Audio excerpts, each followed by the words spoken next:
I'm Matt McClure. And I'm Francesca Maxime, and this is Currents. Stories and song in the heart of Broadway. It's a benefit for Haiti. I'm just happy tonight because we're able to do something to assist our brothers and sisters in Haiti who are having a very difficult time right now. From schools to academies, Brooklyn's lesson plan for the future. There are many people who are willing to give back to Catholic education and want to be involved in our schools. And it's a work of art, but you may not believe what it was built for.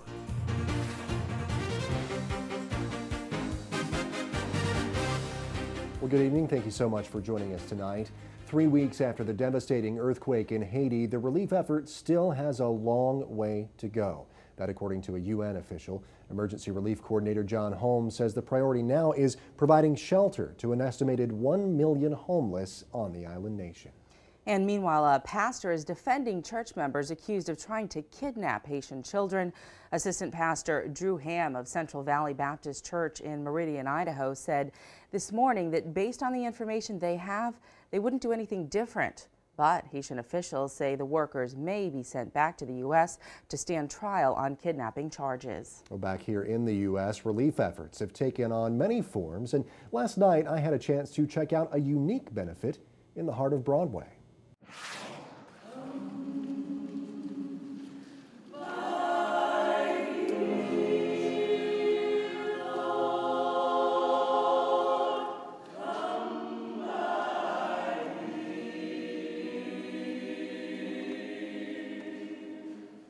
Singing, praising, clapping, and praying at St. Malachi's Church, the Actors Chapel in Manhattan, all to mark the beginning of Black History Month and to raise money for the people of Haiti. Broadway stars and other seasoned vocalists performed and paid tribute to saints of African descent and made pleas for continued support for the Haitian people.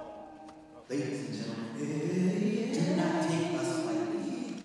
Even though St. Malachi's is right in the middle of New York's theater district and has direct access to incredible Broadway talent, this evening wasn't originally planned as one of song and spoken word. Well, one of my parishioners made a suggestion that we should maybe tell the story of our brothers and sisters of African American Catholic faith that are not very well known by most American Catholics.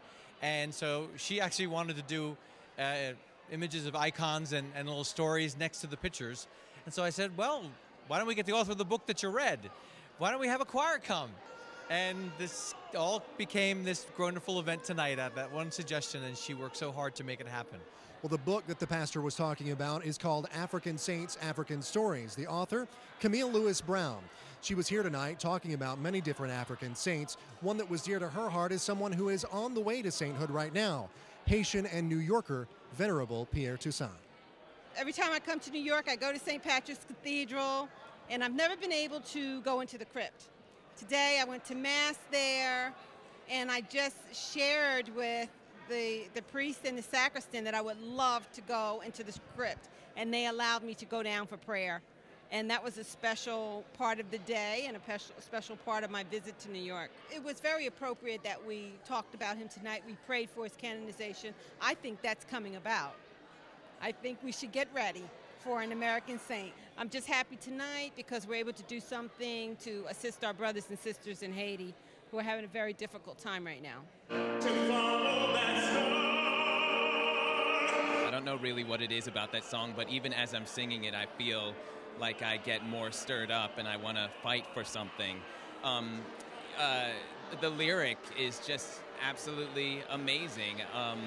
To fight for the right to be is basically what that is about. And, you know, we all want to dream big, but some dreams are impossible dreams. But, I mean, you know, helping people out and loving them, that's not really too impossible. For many Haitians, simply getting back to some sense of normalcy does seem like an impossible dream at this point.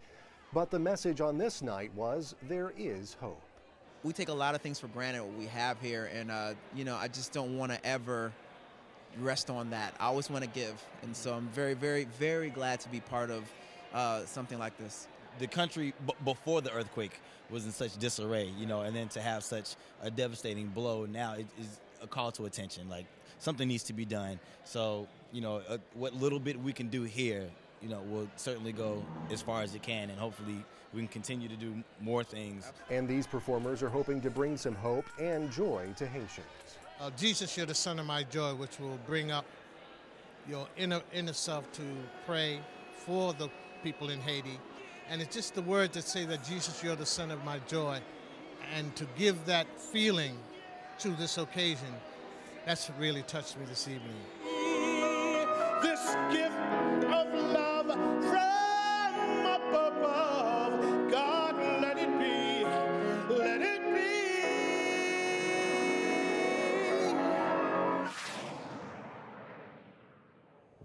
Great music and powerful spoken word there. St. Malachy's Church, the Actors Chapel in Manhattan.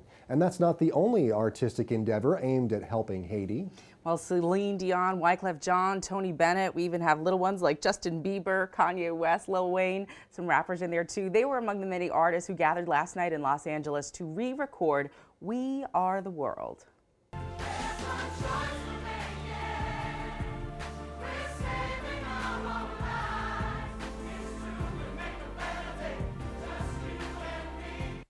And of course, that song was popularized by Michael Jackson beforehand, and they put his track into this version of it as well, posthumously. Wow. So a video will actually debut on February 12th during the Winter Olympics. The song will then be available to download online. Very cool. Well, stay tuned. There's much more currents coming up straight ahead. When we come back, the day's headlines, including relief for the last Catholic hospital in New York City.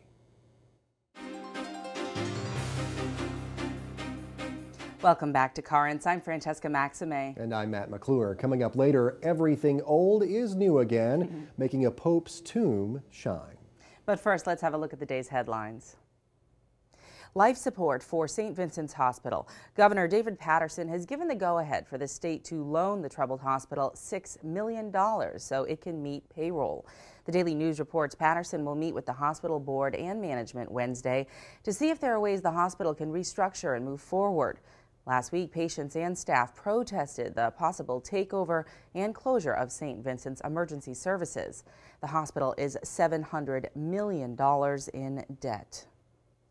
Catholic bishops in France are voicing their opposition to a proposed ban on veils worn by some Muslim women. The garments, called burqas, only allow the area around the eyes to be seen, and the French government is considering whether they should be banned in public places. A spokesman for the French bishop says the government there should respect the rights of all believers to practice their faith.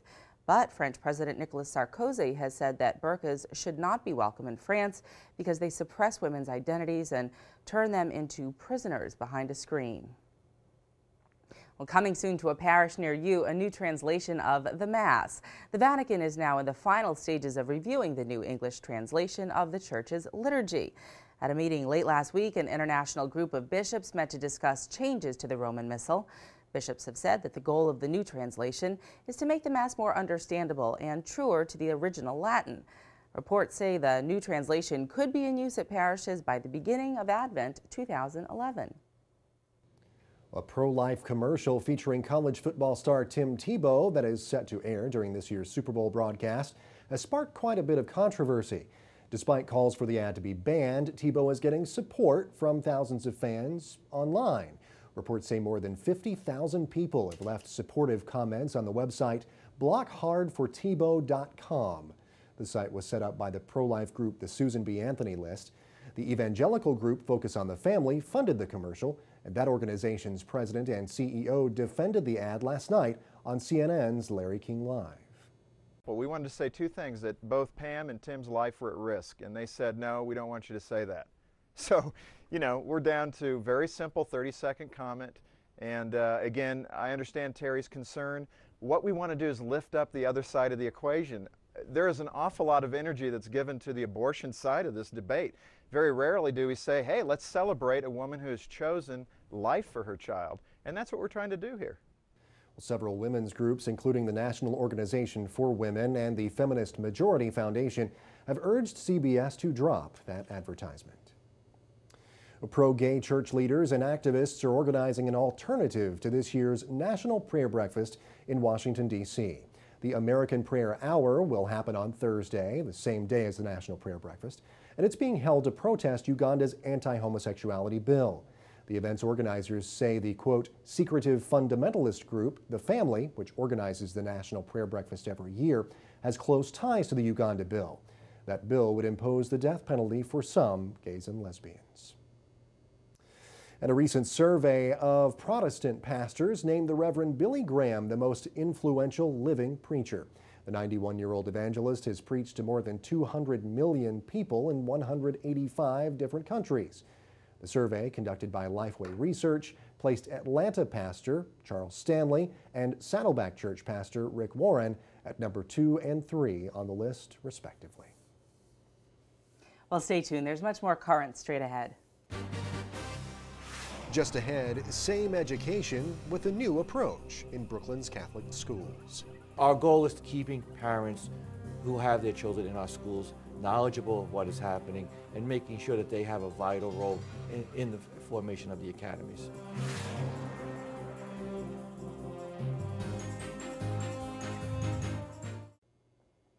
Welcome back. Well, families all around the diocese are noting something new at their local Catholic schools, new names and new titles. What used to be called a Catholic school is now known as an academy.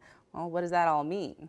Well, not long ago, I sat down with a couple of people who can answer that question.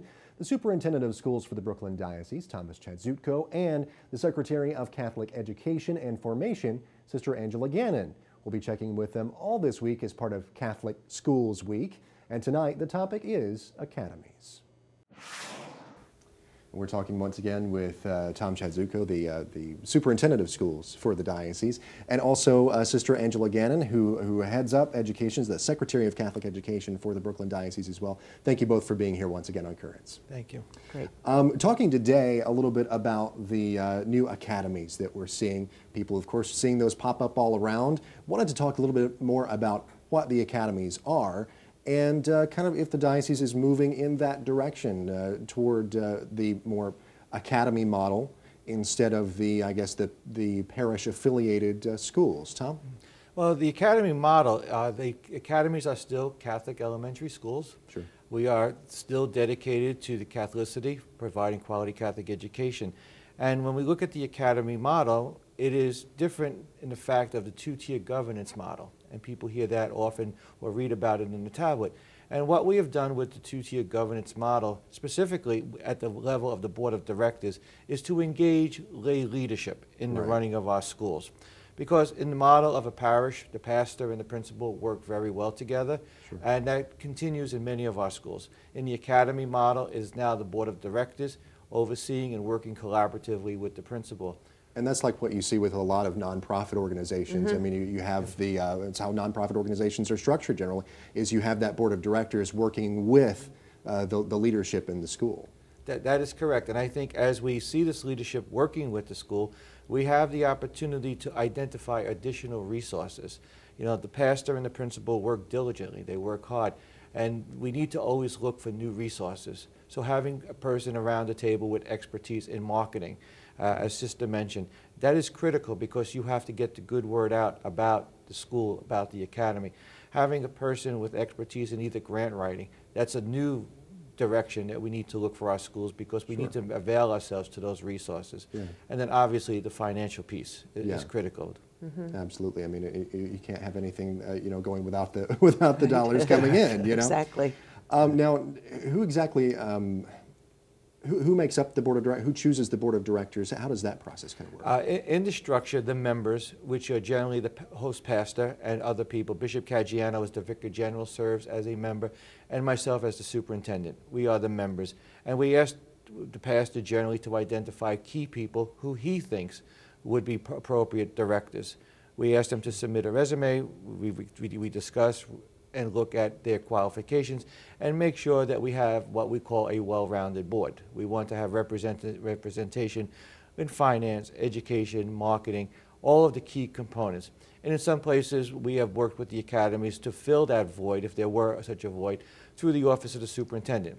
There are many people who are willing to give back to Catholic education and want to be involved in our schools.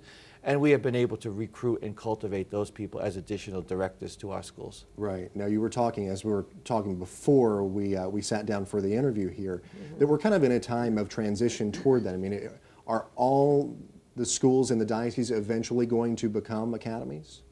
By 2013, as Preserving the Vision was rolled out last year, that is the vision. This year, we will continue to develop the 12 academies that were established. We will continue to provide the resources necessary to ensure the stability of the academies, and also as we identify this as a learning process.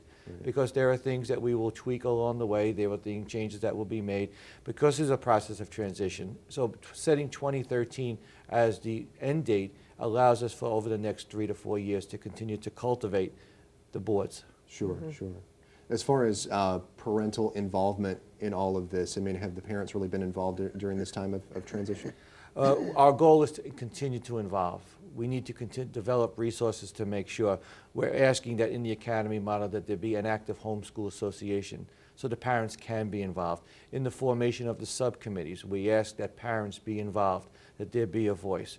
We just met last night at St. John's University, and that was a key piece of the discussion of keeping parents who have their children in our schools knowledgeable of what is happening and making sure that they have a vital role in the formation of the academies. Well, very good. Now, as far as affordability, as far as the money, because we were talking a little bit earlier, you can't really have much going without the money aspect.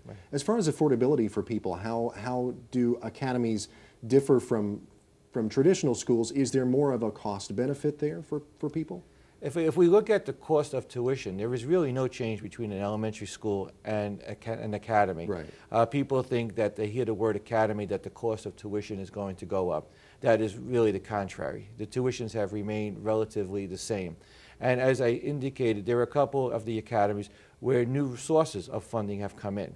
One of the things is the alumni, people who want to give back. Sure. So the tuition are comparable. There's not much change, if any, with regard to the parish tuition and the academy tuition. Okay, well, very good. Thank you so much both for joining us today on Currents. We appreciate your time. Great, thank you. Thank you. Academies, one more new wrinkle in the development of Catholic schools in our diocese. Now, our conversation on schools continues tomorrow when Sister Angela Gannon will answer the question, why do Catholic schools really matter? You'll want to hear what she has to say. Well, stay with us. There's much more Currents straight ahead. When we return, it's a tomb fit for a pope.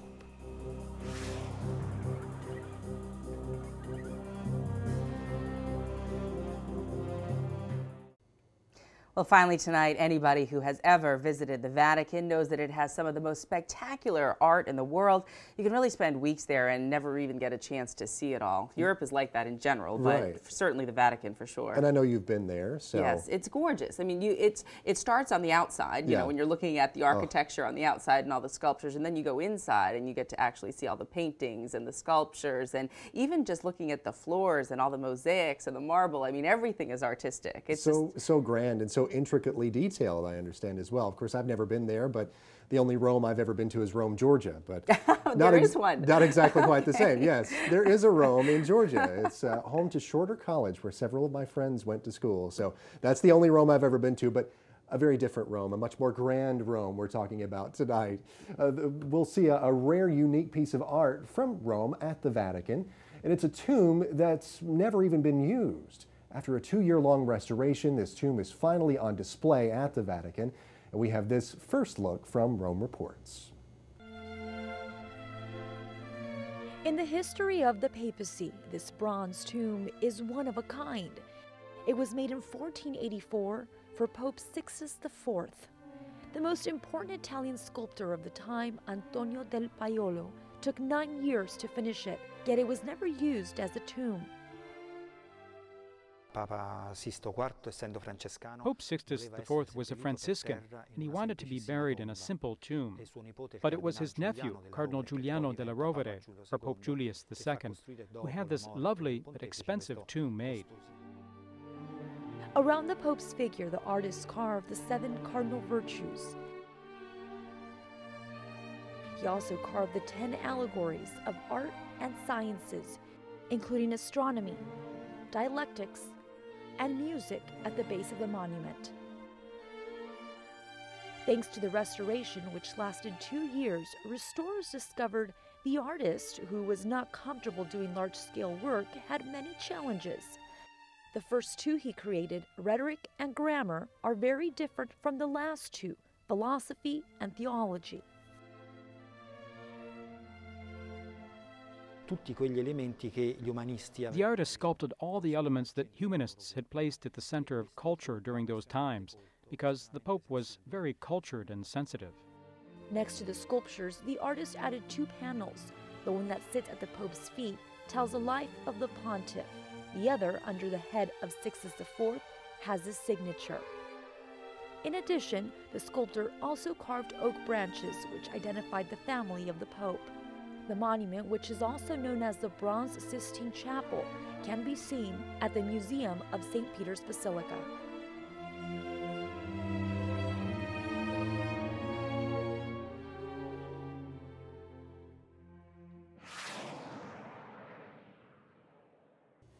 A beautiful, beautiful tomb there, beautiful work of art, I guess you could say, because it was never really even used as a tomb for its intended purpose. So it's a beautiful work of art. Let's go. Well, I guess the humility of the Franciscans, didn't want to be in that kind of an ornate, spectacular kind of box. But at the same time, it is gorgeous, and it's nice that they restored it. And there is so much detail there. And I love how they have depictions of each of the different, 7 heavenly. Excuse me, I know 7 deadly sins. That's the other one. I'm sorry. This is the other side of the coin now. That's right. Yeah, you wouldn't put that on the tomb. No. So what are they? Do you know? The 7 heavenly virtues? Yes.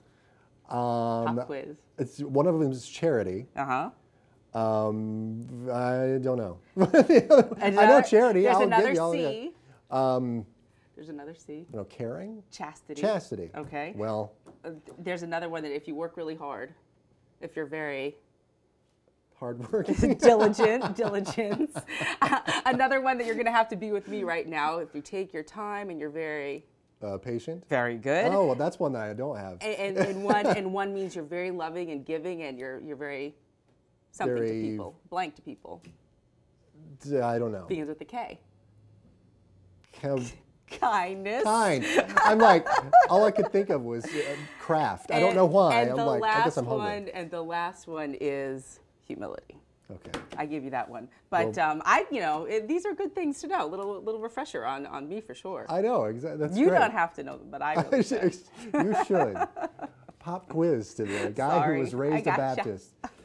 Oh man, well that's it for this edition of Currents. Now remember, you do not need a TV to watch us. You can always catch Currents online at currentsny.net. I do love you, Maddie.